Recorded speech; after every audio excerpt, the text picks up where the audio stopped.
alunos da terceira série do ensino médio, eu sou a professora Tayana e estou aqui para fazer juntamente com vocês a correção da avaliação diagnóstica de entrada. E como que nós vamos fazer esse ano? Nós selecionamos aí 6 questões que foram as menos acertadas pelo estado de São Paulo, né, por toda a rede, e para a gente dar uma comentada, a gente vai retomar então essas habilidades, tá? A gente já vai para a primeira aí para não perder tempo, né, porque a gente precisa aí ganhar tempo. Vamos lá então, a prova que vocês já conhecem, que vocês fizeram, né, a avaliação, e aqui nós temos já a habilidade, a descrição dessa habilidade. Estabelecer relação entre a tese e os argumentos apresentados para defendê-la ou refutá-la.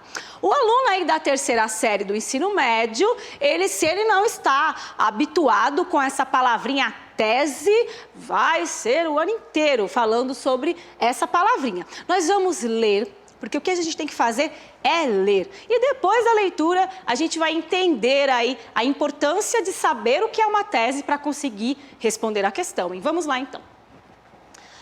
Liderança sustentável impacta positivamente o negócio e a sociedade. Falar de sustentabilidade tem se tornado cada vez mais natural na sociedade. Com o intuito de ampliar o debate e a mobilização em torno do tema, são celebradas, no mês de março, algumas datas importantes, como o Dia Nacional de Conscientização sobre as Mudanças Climáticas, 16, e o Dia Mundial da Água, 22. Nesse momento único de reflexões e de transformação de padrões em todo o mundo, são ótimas oportunidades para abordar alternativas mais sustentáveis nas diversas atividades, especialmente dentro das empresas. Nesse sentido, é importante chamar a atenção para o papel dos líderes, pois são eles que poderão contribuir e atuar fortemente como agentes estratégicos, refletindo positivamente na produtividade do negócio, aliada à preservação do planeta. Eu já vou aqui grifar um ponto bem importante. Nós estamos falando do líder, né, do líder e o seu papel na questão do desenvolvimento sustentável. Eu pensei em grifar, mas não vou grifar não. Vou continuar a leitura, porque senão eu dou a resposta. Vamos lá continuar a leitura. Aqui, vale lembrar que o termo sustentabilidade não se refere apenas ao meio ambiente, mas envolve outros pilares econômicos e sociais, tais como saúde, comunidade, entre outros. As organizações, principalmente as de maior porte, têm se preocupado constantemente em reduzir ao máximo os impactos de seus processos produtivos, tendo em vista todos esses aspectos. E os gestores precisam estar bem engajados a tal propósito, além de acompanhar as novas exigências da população. Por isso, hoje, mais do que nunca, a figura do líder também passa por adaptações, ganhando o formato que conhecemos como liderança sustentável. Normalmente, trata-se daquele profissional que desenvolve com facilidade posturas diferenciadas frente ao olhar sustentável que se coloca, de forma coerente entre o discurso e a prática. Lidera naturalmente pelo exemplo. Desta forma, capta seguidores e lança tendências nas 3 dimensões: social, ambiental e econômica. Por fim, o mundo corporativo em geral continua as discussões, com ênfase na cultura organizacional, na governança e na responsabilidade socioambiental. Enquanto isso, existem aqueles que já atuam para criar novas estratégias e tendências, imaginando inclusive uma transição para outro tipo de sociedade, que se preocupa não somente com o lucro, como também com os impactos globais. E o papel da liderança sustentável é fundamental na gestão de pessoas em prol desses propósitos, possibilitando que as empresas possam efetivamente gerar valor para a sociedade. Agora nós vamos para a questão. Precisa ler, não tem jeito. A questão 5, então. Para sustentar a tese de que uma liderança sustentável é importante para gerar valor para a sociedade, o autor desse texto usa como argumento, então vamos ler a questão de novo, porque precisa entender. Para sustentar, o que vai sustentar? A tese. Primeiro, o que é tese? Eu preciso ter uma ideia, tá, sobre um determinado assunto, e a tese, ela sempre é uma frase afirmativa, é uma afirmação.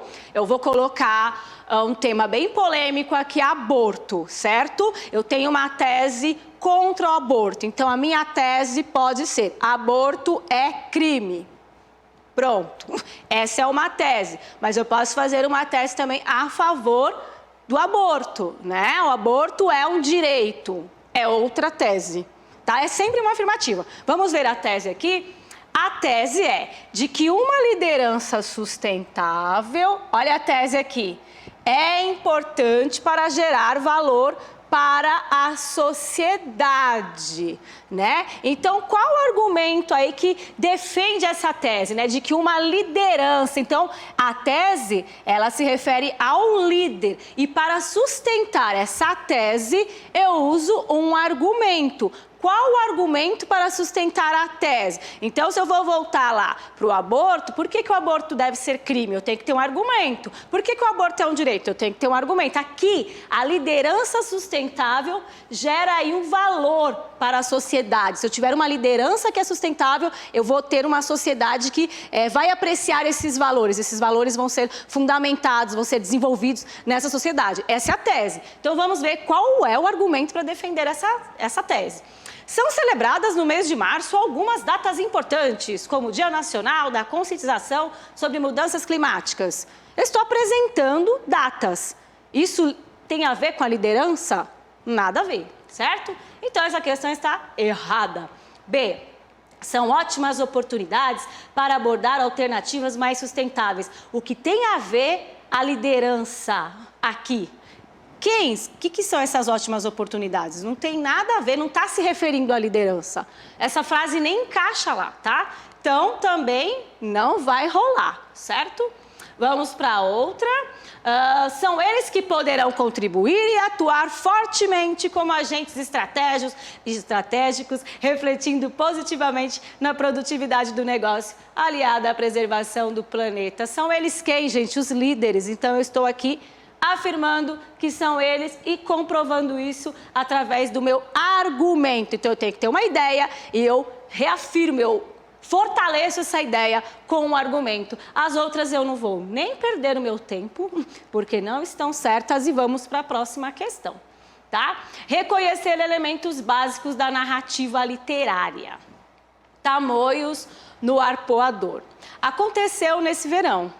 Convidado a escrever sobre um canto do rio, escolhi o Arpoador, porque de lá que se costuma desfrutar deslumbrantes entardeceres. Os termômetros marcavam quase 40 graus, com a sensação térmica beirando a 50 graus. Sentado nas pedras, apreciava o sol refletir com tal intensidade sobre o mar espelhado que devo ter experimentado aquela ilusão óptica de que no deserto se chama miragem. De repente, senti uma urgência febril de dividir aquele espetáculo mágico com alguns personagens que cantaram e encantaram o rio. A primeira aparição foi de Milo, que veio correndo pela areia, como sempre fazia. Passou pelo largo que agora leva seu nome, subiu até onde eu estava e repetiu uma de suas geniais definições: o pôr do sol é de quem olha. Em seguida, foi a vez de Tom e Vinícius, que atravessaram o Parque de Garota de Ipanema, carregando o violão. Finalmente, vindo de Copacabana, chegou Oscar Niemeyer, trazendo nos olhos as curvas das mulheres e dos morros cariocas, como quem fez sua arquitetura. Como não podia deixar de ser, a conversa girou em torno dessa cidade solar, exibida que nasceu para ser musa. Falou-se principalmente do narcisismo de quem desde pequena se habituou aos elogios. Era ainda uma criança quando um de seus adoradores, o primeiro governador-geral, Tomé de Souza, se desmanchou. Tudo é graça, o que delas pode dizer. Alguém lembrou que até os religiosos lançaram sobre ela olhares. E é a mais airosa e amena Bahia que há em todo o Brasil, suspirou o padre Anchieta, inteiramente catequizado. Seu colega da Companhia de Jesus, o padre Fernão Candim, sentiu o mesmo. É uma coisa ferocíssima, que é mais aprazível que há em todo o Brasil. Estimulado pela exuberância sensorial daquela tarde, resolvi corrigir Vinícius, que dizia que ser carioca é um estado de espírito. Acho que é mais. Não se trata apenas de alma, mas de corpo e alma. Ama-se a cidade como todos os sentidos, a começar pelos olhos. Olha que coisa mais linda, uma garota de Ipanema a caminho do mar. Ela vai se molhar e se estender nas areias para adorar seu corpo. Segundo um tom que transformou em música tudo isso, esse rito indonista. É uma herança de nossos antepassados tamoios, que nos ensinaram a curtir a água, o corpo, a música e a dança. O sol já estava sendo rendido no seu plantão diário. Os banhistas noturnos começaram a estender suas cangas na areia para o mais novo modismo desse verão, o banho de lua. Foi quando chegou Cazuza para fazer parte do show. Antes de dar o mergulho, cantou Vago na lua deserta das pedras do Apurador. Vamos à pergunta. Qual é o conflito gerador da história? O que a gente precisa entender aqui? Conflito gerador, que gerou toda a discussão. Presta bem atenção nisso. O narrador citar as altas temperaturas gera aí um conflito, ai, tá muito calor. Não, né, gente? O narrador corrigir Vinícius por dizer que ser carioca é um estado de espírito, ele pode ser até um conflito ter que fazer isso, mas não é o conflito gerador, não é de onde se inicia o conflito. Então, se alguém acabou colocando essa do Vinícius, realmente, se você não prestar atenção no gerador, você confunde. Vamos lá. O narrador observar os banhistas noturnos estendendo suas cangas na areia, vamos falar a verdade aqui, nada a ver, tá? O narrador refletir sobre as belezas cariocas, acho que seria cariocas, aos olhos de óculos, eu não sei, também não, né? Não tem nada a ver, ele está só continuando a narrativa. Olha só onde começa o conflito, quando ele foi convidado a escrever sobre o Rio de Janeiro. O conflito, como que eu vou escrever? Vai ser muito complicado. Vamos supor que alguém te chama para fazer alguma coisa, para apresentar um trabalho, para escrever sobre o Rio de Janeiro. O conflito já começa aí, tá? Então essa palavrinha gerador realmente pegou muita gente aí de surpresa. Vamos para a última, para você reconhecer aí os recursos coesivos. Então a gente vai agora para coesão e coerência, tá bom? Vamos lá direto para a questão. Nós temos outro texto gigante, mas vamos lá. Eu vou direto para o assunto, porque eu não tenho tempo para ler o texto, tá, gente? Mas vamos lá. Nesse texto, no trecho, e talvez tenha tido motivo, o termo destacado estabelece uma relação de... Eu vou ter que ir direto aqui. Vamos supor, eu sempre dou aquele exemplo lá. Maria foi à feira e comprou banana. E comprou laranja. Então, ela fez uma coisa, depois ela fez mais outra coisa e depois mais outra coisa. Quando eu vou somando essas ações, eu tenho o efeito de adição. Então, guarda no seu coração que essa palavrinha e, né, essa conjunção aqui, ela tem a função de somar. Tá? Então, é como se fosse um sinal de mais. Toda vez que apareceu esse eu já falei para vocês várias vezes, né? Para vocês, engraçado, para os alunos do ano passado. Como se vocês estivessem eternamente na terceira série. Mas, enfim, eu sempre digo, o E é sempre o que, gente? Adição. Tá bom? Então, quando aparecer o E, você já sabe que é adição. Então, essas foram as 3 primeiras questões que nós corrigimos aqui com vocês. E nós vamos para mais 3 questões no próximo vídeo, tá bom? Beijo grande e aguardo vocês lá. Tchau, tchau. Olá, alunos da terceira série do ensino médio, eu sou a professora Tayana e a gente continua aqui com a parte 2 da correção, da avaliação diagnóstica de entrada de 2022. Então, como nós já falamos para vocês, a gente escolheu algumas questões e assim escolheu, né? Foram as questões com menor número de acerto. Agora mesmo, a gente vai para uma questão onde 28% dos alunos só conseguiram acertar. É um número baixo, né? Mas a gente vai descobrir o porquê, tá bom? Então vamos lá a essa habilidade linda, maravilhosa, pequena, né, gente? Eu não vou ler toda, não, mas eu vou dar uma dica aqui para vocês, principalmente para os professores nesse momento, ó. Você tá vendo essa habilidade aqui? Você coloca lá no repositório e você vai achar várias aulas que tem o trabalho com essa habilidade, que não é uma habilidade simples, eu não tô aqui para enganar ninguém. É uma habilidade que precisa estudar, tá bom? Então, estabelecer relações entre parte do texto e tal. Eu vou explicar isso na prática aqui. Vamos lá para o texto. Não basta a chuva. Raios? Acho que eu não li direito, mas vamos ler de novo. Não basta a chuva? Raios? Agora sim. Vamos lá. O local mais seguro para se abrigar durante uma tempestade com raios é dentro de um veículo de transporte fechado, como um carro ou um ônibus. Mesmo que o raio caia diretamente sobre o veículo, a corrente elétrica não consegue penetrar em seu interior. Ela fica circulando pela lataria até se dissipar. Trata-se de um efeito conhecido como gaiola de Faraday, descoberto pelo físico inglês Michel Faraday, do século XIX. Os campos elétricos são nulos no interior de objetos eletrificados. Os aviões também são muito seguros. Lembra o professor Júnior? Cada um desses grandes jatos comerciais é atingido em média por 3 raios por ano. Não acontece absolutamente nada com quem está dentro. E aí eu continuo, graças a Deus, né? Mas é bom fazer um alerta. Ficar perto de um carro ou de um pequeno avião, presta atenção, só que do lado de fora, durante uma tempestade, é perigosíssimo.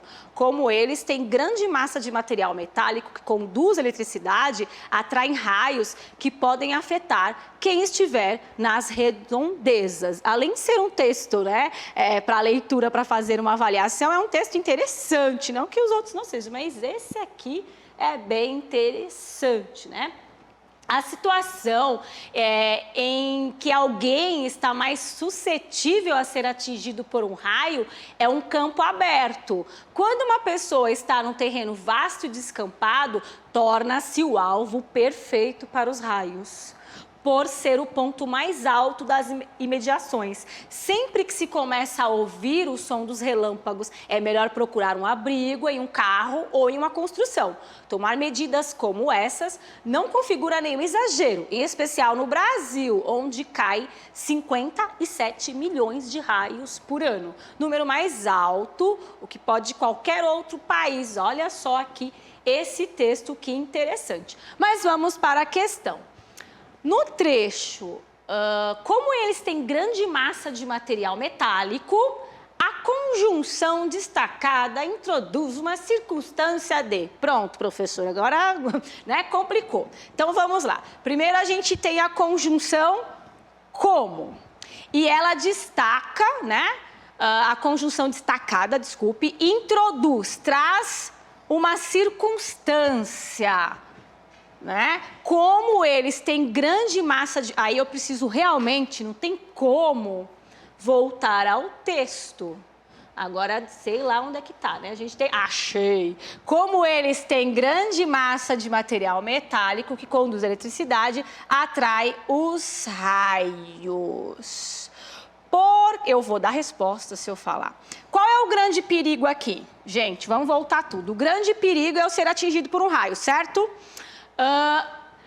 Por que o carro é um lugar seguro, né? Porque aí ele tem a explicação logo no início.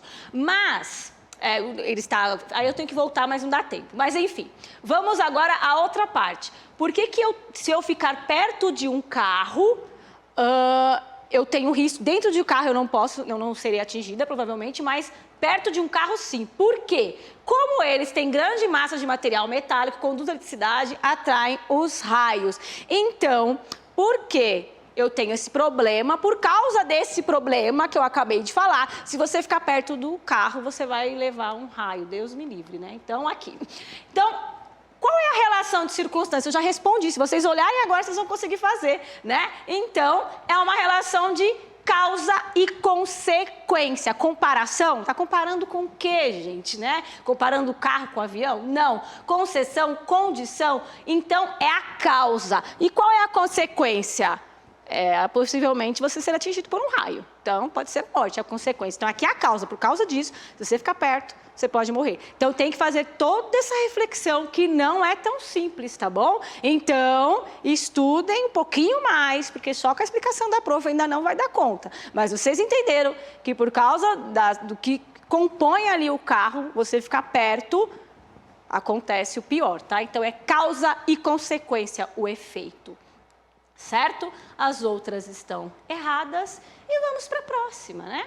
Analisar os efeitos de sentido decorrentes de usos expressivos da linguagem. Então, a gente vai aí com a organização dos sentidos, a semântica, tá? E tem habilidade ali, você pode procurar lá no repositório e achar várias aulas que falam sobre isso. Vamos lá. Minha cidade. Eu sou estas casas encostadas, cochichando uma com as outras.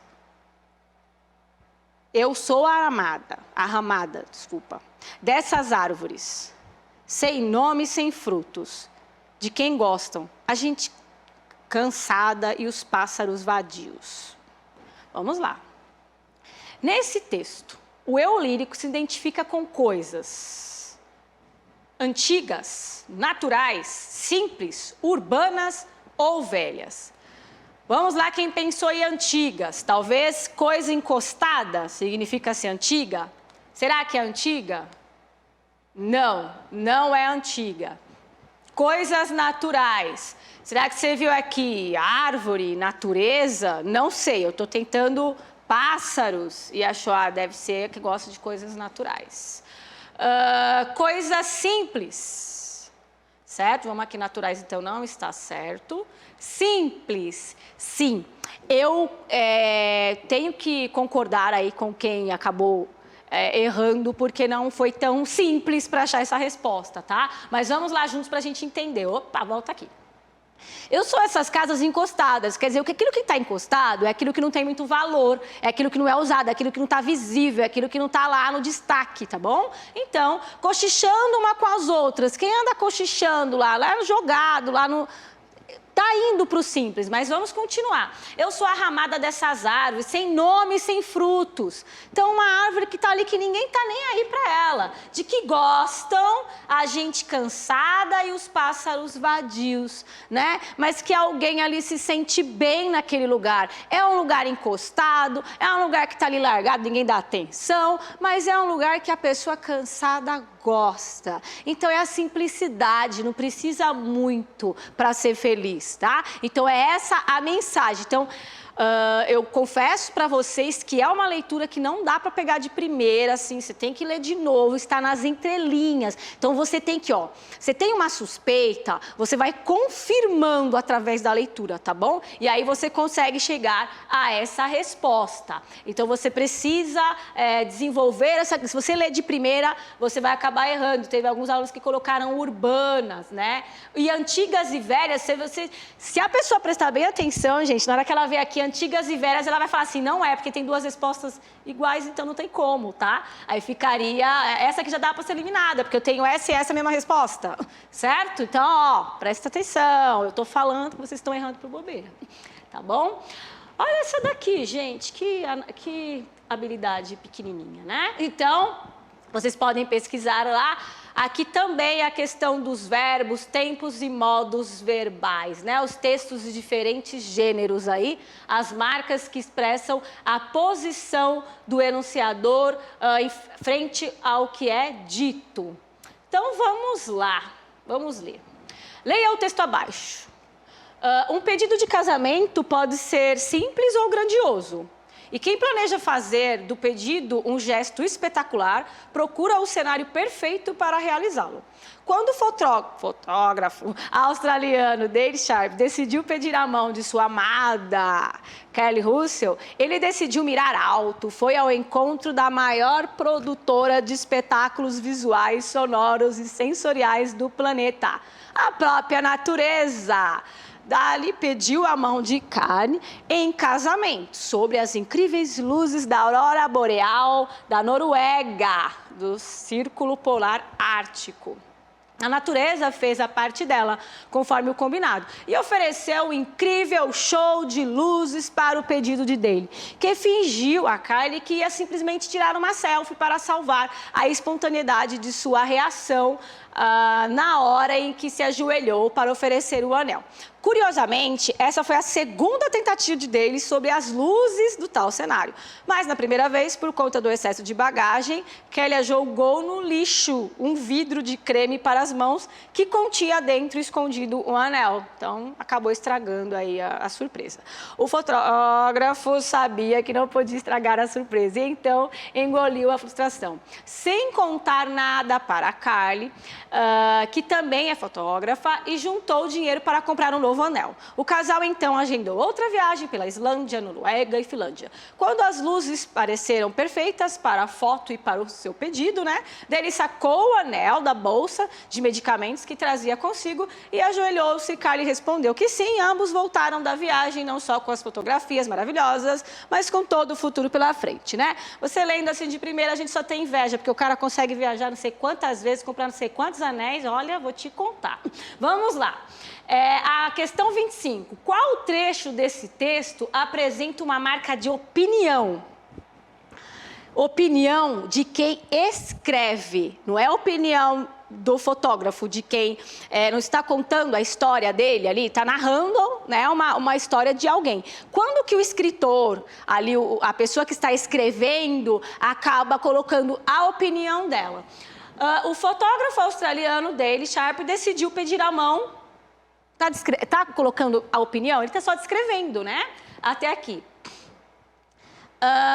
E ofereceu um incrível show de luzes para o pedido. Essa daqui é a certa. Aí você vai falar para mim, ele está só descrevendo. Acredita que eu parei para ficar pensando nisso? Mas ele está só descrevendo. Eu volto para explicar o porquê. Kelly jogou no lixo um vidro de creme para as mãos. Também está descrevendo. Não tem nada a ver, né? Juntou dinheiro para comprar um novo anel, né? Então, também não tem opinião. Então, agendou outra viagem pela Islândia. Gente, aqui só tem descrição, né? Contando o que aconteceu. Olha só a pegadinha dessa questão, tá? Outra, eu percebi que vocês erraram questões assim, que exigiam, que tinha uma pegadinha no meio, sabe? Então, vamos lá.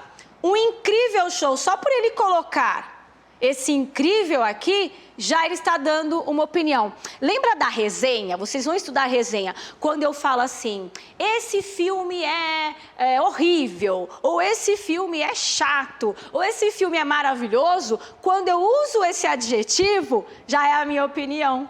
Entendeu por que é opinião? Porque eu já estou dando uma qualidade, eu já estou ali, então, opinião de quem estava escrevendo, tá? Então, um incrível show de luzes para o pedido. Se ele falasse só um show de luzes, não era opinião, você acredita? Então, por causa dessa palavrinha, incrível, porque eu estou ali me posicionando, então lembra da resenha, então pega aulas lá que a gente falou sobre resenha, porque se você falar o filme é legal, eu já estou colocando a minha opinião sobre o que eu acho ou o que eu não acho.